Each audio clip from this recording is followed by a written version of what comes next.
Welcome my dear student. আজ তোমাদের class 12-এর যে সমাকলন চ্যাপ্টারটা আছে সেই চ্যাপ্টারটা সম্পর্কে আলোচনা করব। এবার ফার্স্ট আসি, সমাকলন কি? সমাকলন বলতে আমরা কি বুঝি? তোমরা ক্লাস 11-এ যখন ছিল তখন অবকলন জিনিসটা শিখে এসেছো। অবকলনের বিপরীতটা হলো সমাকলন। যেমন একটা উদাহরণ দিচ্ছি, ধরো তোমরা এক্স স্কোয়ারের অবকলন করেছো, করে কি মান বের করেছিলে? 2x। এক্স স্কোয়ারটা হলো ফাংশন, অপেক্ষক, অপেক্ষক থেকে আমরা অবকলন করে একটা মান পেয়েছিলাম। এখানে কি অবকলনের মানটা থেকে আমরা ফাংশনটাকে পাওয়াটাকে বলবো ইন্টিগ্রেশন বা সমাকলন। ক্লিয়ার? এবার এই সমাকলনের একটা চিহ্ন আছে, সমাকলন চিহ্নটা কেমন? এই রকম। এটাকে ইন্টিগ্রেশন বা সমাকলন চিহ্ন বলা হয়। যে ফাংশনের সাপেক্ষে সমাকলন হবে, যদি এক্স এর সাপেক্ষে সমাকলন হয় তাহলে ডিএক্স লিখতে হবে শেষে, যদি ওয়াই এর সাপেক্ষে সমাকলন হয় ডিওয়াই লিখতে হবে, জেড এর সাপেক্ষে সমাকলন হলে ডিজেড লিখতে হবে, এই রকম। এবারে এই সমাকলন করার জন্য ফার্স্ট কিছু ফর্মুলা আছে অনির্দিষ্টতে, সেই ফর্মুলাগুলো আমরা জানবো। কি কি পজ করেছিস? দেখো, এবারে আমরা যে ফর্মুলাগুলো একদম অনির্দিষ্ট ইন্টিগ্রেশনের জন্য ব্যবহার করব। এর পরের চ্যাপ্টারে আরও কিছু ফর্মুলা অ্যাড হবে। একদম প্রাথমিক স্টেপে সমাকলন স্টার্ট করতে গিয়ে আমার এই 10টা ফর্মুলা প্রয়োজন হবে। 10টা ফর্মুলা কি কি? Integration x to the power n, যেমন একটা আমি উদাহরণ দেব, ইন্টিগ্রেশন এক্স স্কোয়ার ডিএক্স আছে, তাহলে x to the power n এর ফর্মুলা বললো। X to the power n এর ফর্মুলা করলে কি হবে? X to the power n plus one, মানে এখানে আমার 2+1 বাই 2+1 বাই আছে n plus one, plus C হলো কনস্ট্যান্ট। ইন্টিগ্রেশনের অঙ্ক করতে গেলে এরকম ইন্টিগ্রেশনের আপার লিমিট লোয়ার লিমিট না দেওয়া থাকলে তাহলে আমার কনস্ট্যান্ট হিসেবে সিটাকে আনতেই হবে। তাহলে মান কি বের হলো? x³/3 plus C. এইভাবে 10টা ফর্মুলা আমাকে ভালোভাবে জানতে হবে। এই 10টা ফর্মুলা তোমাদের জন্য খুব ইম্পর্টেন্ট। এইগুলো দিয়ে এবার আমি একটা করে ম্যাথস করে করে দেখাবো। এবারে দেখো তোমরা, যেহেতু তোমাদের সেমিস্টার ভিত্তিক কোশ্চেন হবে, সেহেতু তোমাদের সাধারণ যে বইটা আছে ওখানে প্রচুর এমসিকিউ আছে, সেগুলোর আমি সলভ এক এক করে করে দেবো। আজ আমি লেভেল 1-এর কিছু সলভ করে দেবো। দেখো, এবারে দেখো ফার্স্ট কোশ্চেন লেভেল 1-এর প্রথম কোশ্চেনে কি দেওয়া আছে? যে ফাংশন অফ ইন্টিগ্রেশন করতে হবে 0 dx, মানে 0-র ইন্টিগ্রেশন করলে মানটা কি হবে? অপশানে 0 হবে, না অপশান বি x+c হবে, না অপশান সি ধ্রুবক হবে, না অপশান ডি অস্তিত্বহীন হবে? দেখে নাও অ্যান্সারটা কেমন হবে। তাহলে ইন্টিগ্রেশন করতে বলেছে 0 dx এর, এটাকে এইভাবে আমরা লিখতে পারি, 0টাকে বের করে দিয়ে ডিএক্স লিখলাম। ইন্টিগ্রেশন না ডিএক্স, ইন্টিগ্রেশন ডিএক্স থাকলে এখানে কিছু নেই মানে 1 থাকলে এর মান কি? সূত্র দেখে নেবে, এর মান হলো এক্স, ঠিক আছে? প্লাস কনস্ট্যান্টটা বসার কথা আমরা জানি, তাহলে 0 × x মানে 0 প্লাস সি, তার মানে মান বের হলো, ধ্রুবকটাই শুধু পড়ে রইল। ক্লিয়ার সবার? এবারে দেখো 2-এর কোশ্চেন আছে, ইন্টিগ্রেশন করতে হবে এম ফাংশন অফ এক্স এর ডিএক্স করতে হবে।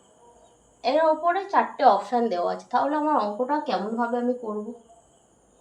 এম ইন্টু এফ এর ডিএক্স করতে বলেছে, ইন্টিগ্রেশন করতে বলেছে, ঠিক আছে? তাহলে এখানে এমটা বাইরে বেরিয়ে আসবে, এসে ফাংশন অফ এক্স এর ইন্টিগ্রেশন হবে। এবার ফাংশন অফ এক্স এর তো নির্দিষ্ট কোনো মান তো তোমাকে তো দেওয়া নেই, তাহলে তোমার এইটাই অ্যান্সার বসে যাবে, তাহলে অপশান এটাই অ্যান্সার হবে। 3-এর অঙ্কটা কি বলেছে?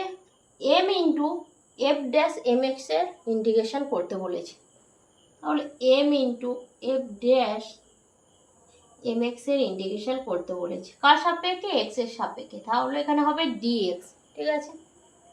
এমটাকে বাইরে বের করে দাও, দিয়ে ইন্টিগ্রেশন করো এফ ড্যাশ এক্স এর, করলে কি হবে, আমরা জানি এফ ড্যাশ মানে ডেরিভেটিভে আছে, ডেরিভেটিভের অপোজিট হলো ইন্টিগ্রেশন।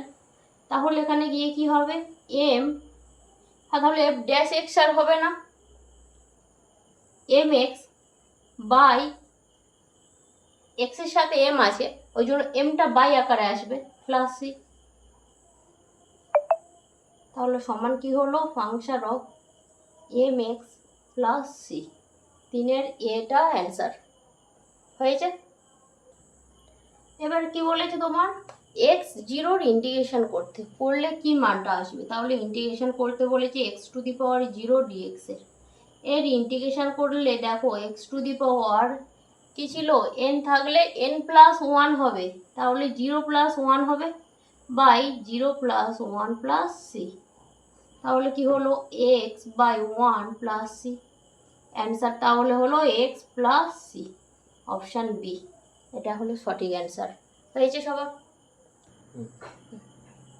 এখানে দেখো x to the power n, এই যে ইন্টিগ্রেশনের একটা বিবৃতি দিয়েছে যে এই বিবৃতিটা মিথ্যা, কখন প্রমাণ হবে, দেখো x to the power n এর সমস্ত সূত্র জানি, কিন্তু 1/x এর একটা ফর্মুলা দেখো তোমাদের লেখানো হয়েছে সমান log x প্লাস সি।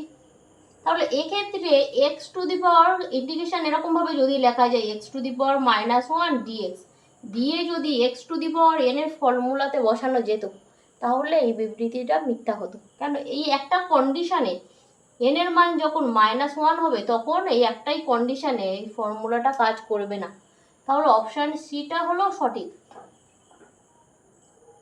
দেখো এখানে বলেছে 6-এর কোশ্চেনের নিচের কোন বিবৃতিটি মিথ্যা সেটা আমাকে দেখতে বলেছে। দেখো এখানে সমস্ত কিছু ঠিক আছে, কিন্তু বিটটা দেখো 1/x dx যেখানে log x হয়েছে।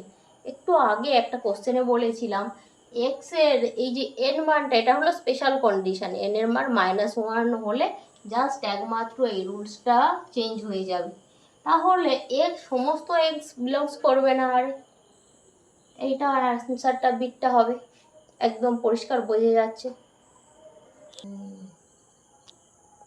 হ্যাঁ 7-এরটা দেখো নিচের কোন বিবৃতিটি মিথ্যে, 4টে আমার অপশান দিয়েছি, 4টে অপশানের মধ্যে প্রথম অপশান কি আছে কসের যে ইন্টিগ্রেশন এটা এক্স নট ইকুয়াল টু π/2 এর যুগ্ম গুণিতক, ঠিকই লেখা আছে। সেকেন্ড অপশানে কি আছে সেক স্কোয়ার এক্স এর যে ইন্টিগ্রেশনটা হবে সেই ইন্টিগ্রেশনটা কেমন হবে এক্স নট ইকুয়াল টু π/2 এর অযুগ্ম গুণিতক। অপশান সি এর অপশান আছে সেক আর ট্যানের ইন্টিগ্রেশন যেটা হবে সে তার যে মানটা সেক প্লাস সি, এটাকে কি করতে বলেছে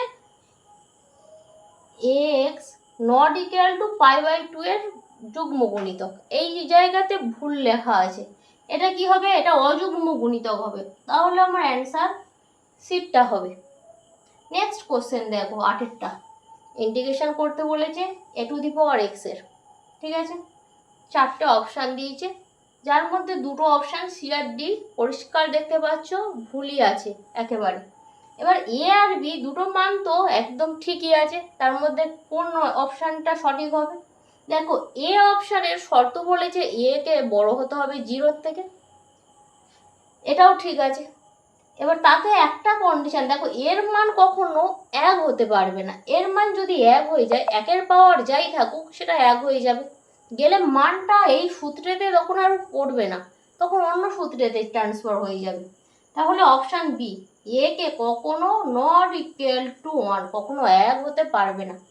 তাহলে এই পর্যন্ত আজকের থাকলো, নেক্সট ডেট লেভেল 2টা বোঝাবো।